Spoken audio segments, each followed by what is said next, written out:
Today I'll be speaking about stuttering myths and misconception I've heard. So they come from one of the person who stutter. So these are my lived experiences. This is probably the most common myth I encounter. People think if I just calm down, breathe deeply, and stop being anxious, the stutter will disappear.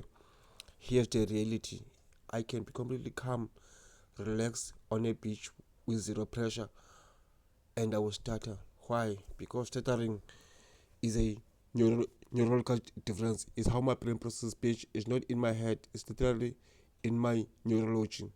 I've worked with anxiety, and yes, anxiety can make stuttering worse. But the stutter itself that's not going away because I took a deep breath. The stutter is real. It's biological, and there's nothing wrong with that. Myth number two I've encountered. You're just not thinking about what you're saying. Slow down. Think think before you speak. You know the words. Just say them. I've heard every version of this, and it reveals a misunderstanding of what stuttering actually is.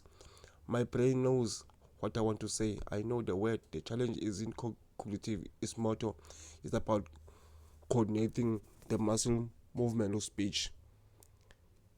Think of it like this. You know how to move your fingers. You can think about it clearly. But if I can ask you to tie your shoes while you're thinking about tying your shoes, you might fumble. Stuttering is similar. The motor coordination get disrupted. It's not a thing problem. Like for me, many times when I think about it, I think about the word I want to say. I was going with the sentence, but now, yeah, it is. I know this word will not come out, so I just think quickly. I think, what can I say? What can I say? That's when the stutter comes. Myth number three: famous people overcame stuttering. Why can't you? I'm always told about the people who are famous, who stutter, who stutter, but who are doing fine. Some of the names that comes is James L. Jones, Emily Blunt, Bruce Willis, and also I'm talking about the film, The King's Speech, and also there are some in Africa and South Africa. So yes, they all started, but here's what get left out. Some of them have specific therapies that work for them. Some of them learned coping mechanism, and some of them they are still started today. They just navigated it differently. But more importantly, their success story is not my story, and that's okay. When people say, "See, they did it," so why are you struggling? What I'm really saying is your struggle isn't valid. My neurology isn't one size fits all. What works for one person might not work for another, and that's not a personal failure. That's just biology. And also for me, it did work for a long time because even though I started, I worked in a research environment. So where we're doing the field work, so I was able to conduct the focus groups to call like people for them to complete the survey, helping them on the phone. Yeah, yes, when you worked when you work like in a specific environment for a long time, you can cope for that time, but it doesn't mean your stutter ends there. Myth four: you just need a better therapy. I believe that for a long time. I remember uh, uh, I used to search for therapists, going up and down, searching, and then I did find a therapist, and also I did go through the therapy. And also the assumptions underlying is that the myth that I'm still stuttering. I didn't try hard enough or find the right therapy. But here, how the research shows, speech therapy can help. It really can. For some people, fluency shaping techniques of stuttering, modification strategies are game changers. For others, like me, the goal is fluency. It is communicating confidently with my stutter. Modern speech pathology is shifting. Instead of cure the stutter, the focus is increasingly on help the person communicate effectively and live without shame.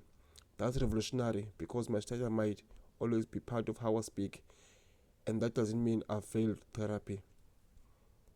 Myth number 5: people who stutter aren't as intelligent or capable. This is a myth that matters to most me because it shapes how well treated in school, workplace, and society. Stuttering has nothing to do with intelligence. I have MPhil in Science and Technology Studies from University of Stellenbosch. I've worked in research, I've founded organizations, and somewhere along the way, people have undermined and underestimated me because of how I sound, not because of what I can do. I remember in primary, my teachers sometimes who asked me to teach other students. Also, also in secondary schooling and also in my matric, I will teach students sometimes, and also I was always the one picked for debating, even though uh, I was stuttering. The research backs this up. People who stutter have the same intelligence distribution as the general population. Some of us are brilliant, some of us are average, some of us are learning just like everyone else. The only difference is how our speech motor system works.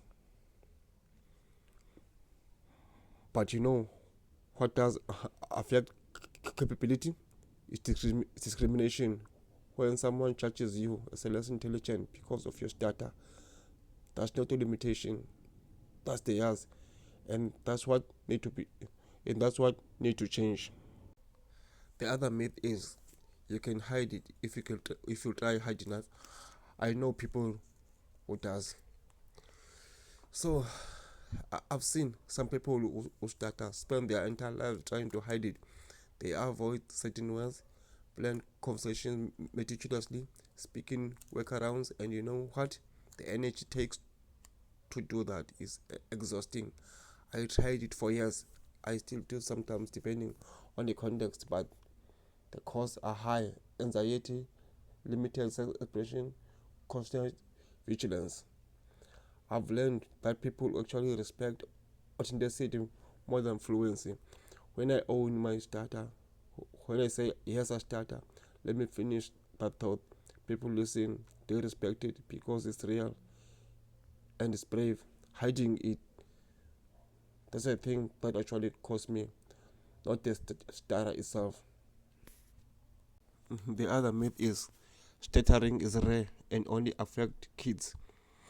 Actually, 1% of the global population stutters. In a room of 100 people, statistically, one person is stuttering. That's roughly 18 million people worldwide. And yes, stuttering often starts in childhood, but many of us don't grow out of it.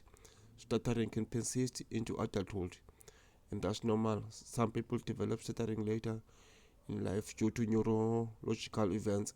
It's more common than you think. The point is, you probably know someone who stutters, and if they are not telling you, maybe it's because they are tired of the myth we've just covered here. So, in closing, that's what I want to leave you with. If you stutter is not a personal failing. It's not because you are nervous, not thinking clearly, or not trying hard enough. You are not broken.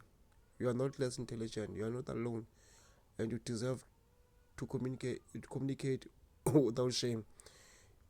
If you don't stutter but care about someone who does, listen more than you advise. Ask questions. Resist the urge to finish sentences or help. Just listen. Let us be ourselves. And you are here because you want to understand stuttering. I hope this video helped. This is just a beginning of the conversation. Please like, share, comment, and subscribe. Thank you.